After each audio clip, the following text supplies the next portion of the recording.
pretty hard drinking coffee to get to that level, I think. But yeah. But I guess if you're at a tasting event, maybe it's not that hard. As we know, like when it comes to whiskey tasting, time flies, baby.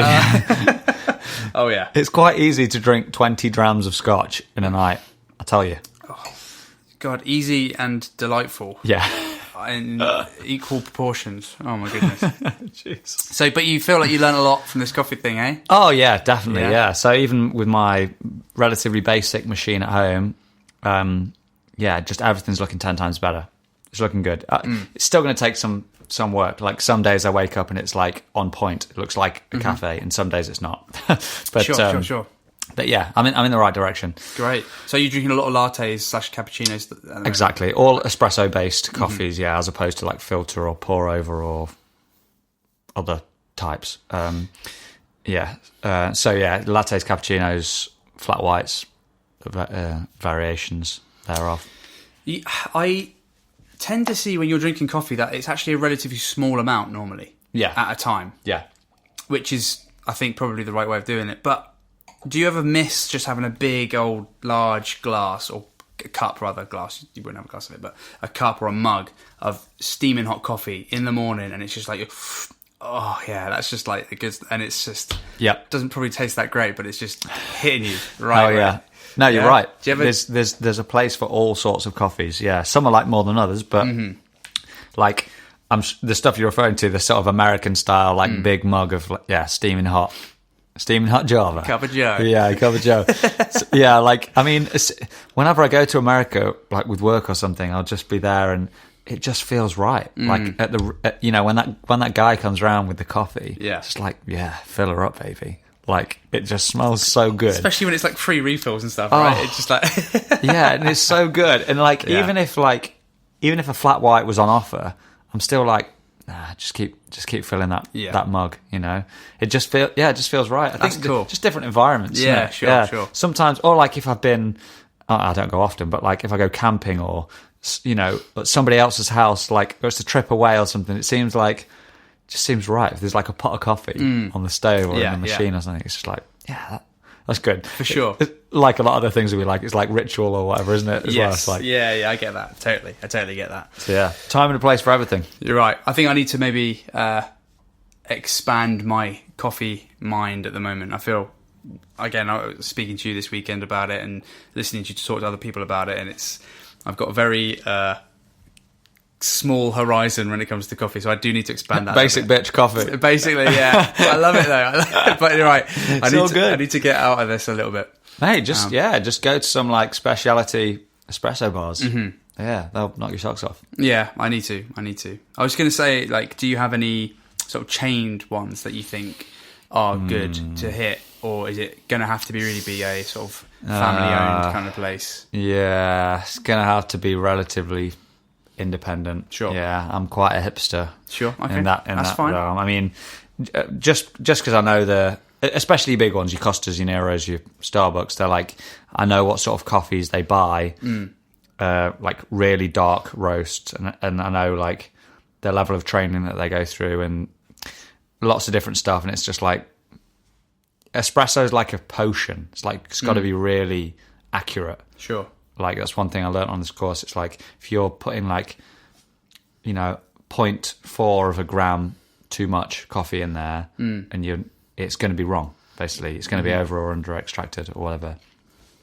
So it's like, you got to be really accurate, basically. So if it's not one of these places that takes their coffee really seriously, there's almost no point. You may as well get a filter or whatever where it's easier for them to get it right, because most of it's water anyway. Sure. But yeah, if you're going for like a good flat white, good espresso, like just it takes so much effort to get the milk right and to get the shot right. It's like, just go to a fancy one, basically. Okay. Yeah, doesn't mean expensive. Like, it's a constant battle I have. Like, I think if a flat white's hitting £3, it's too expensive. All right. I think you can get really good flat whites for between £2.60 and £2.90. Okay.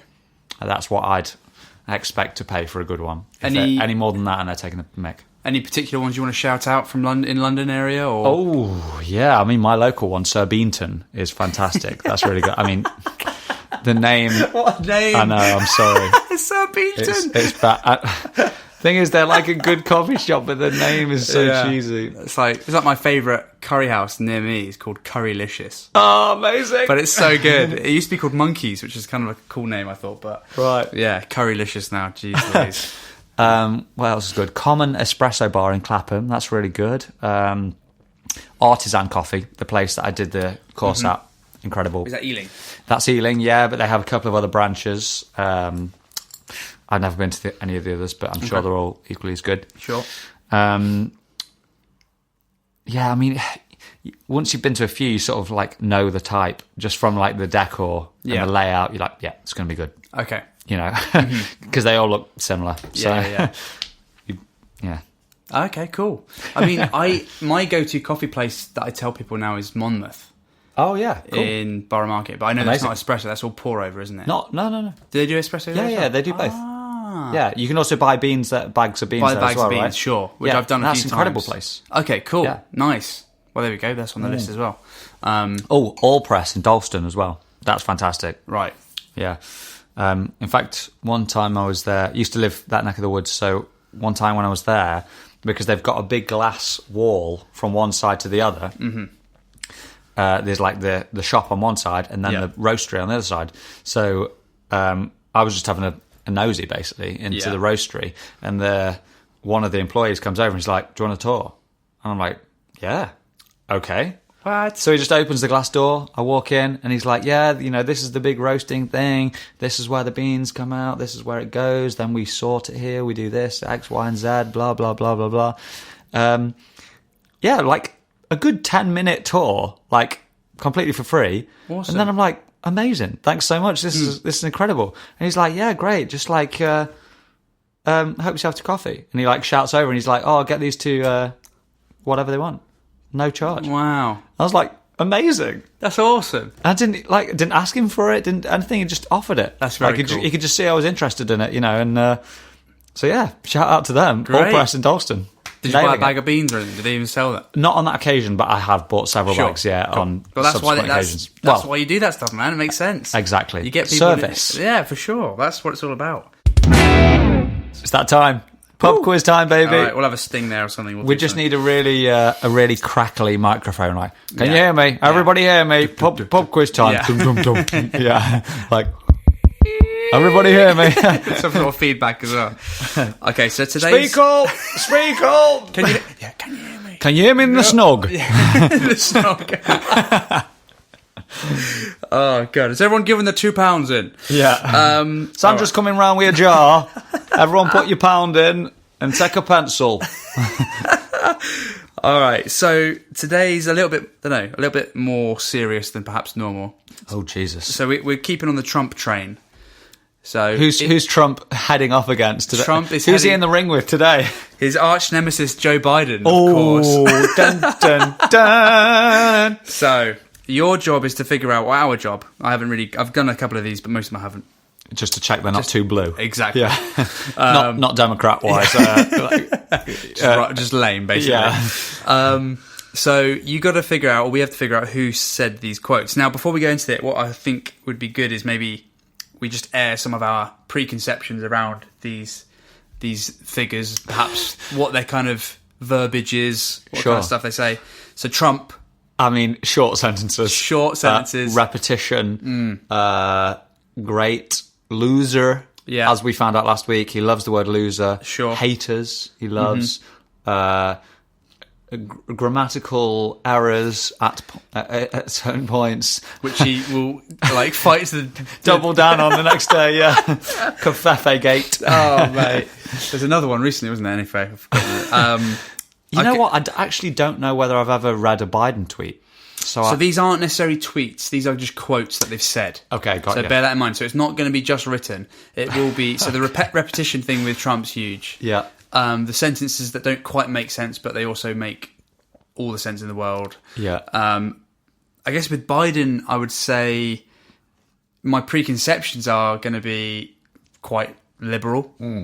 Sort of relatively identitarian with his politics, cares about women, cares about race, cares about this sexuality, that kind of stuff. Yeah.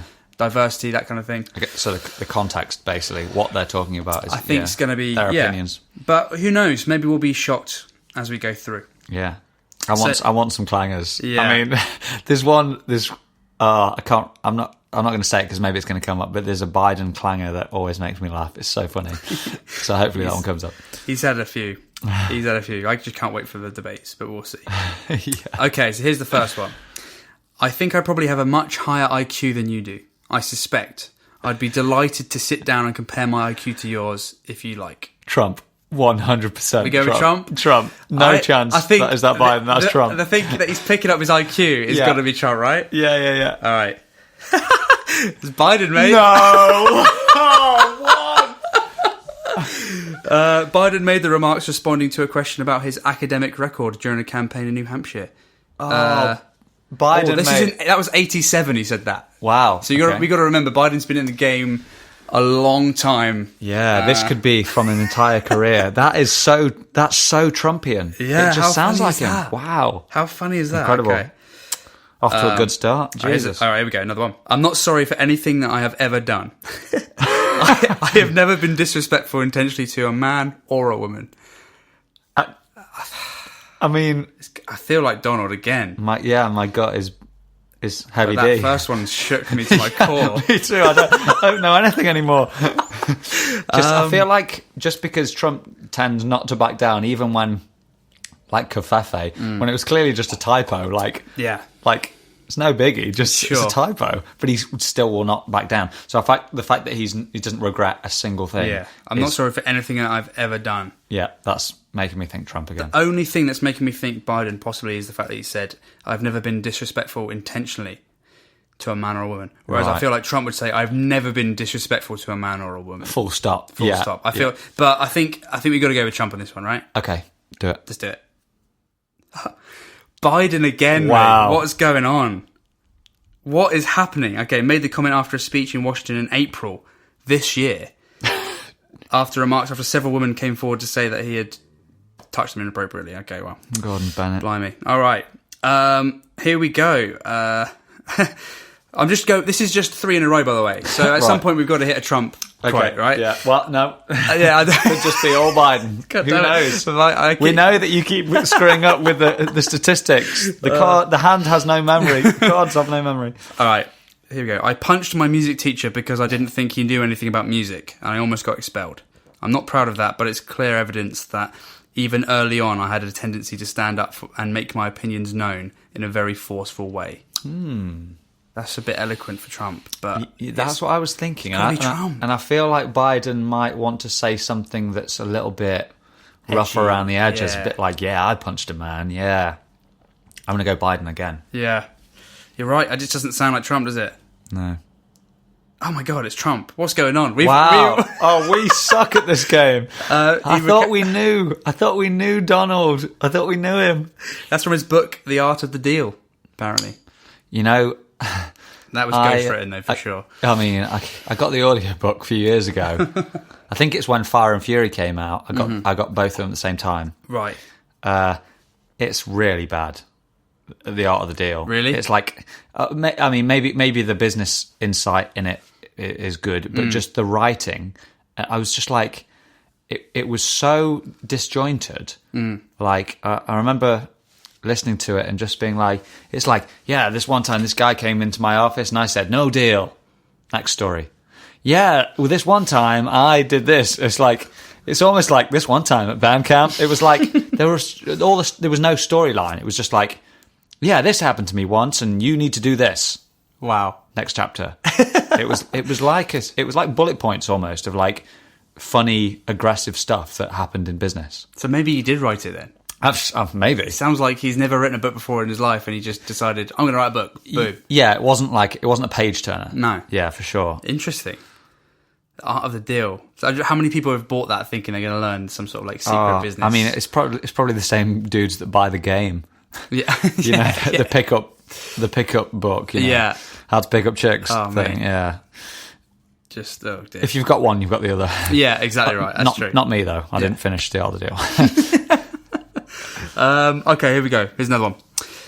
The press always asks me, don't I wish I were debating him? No, I wish we were in high school. I could take him behind the gym. That's what I wish. Oh. I'm assuming taking by the gym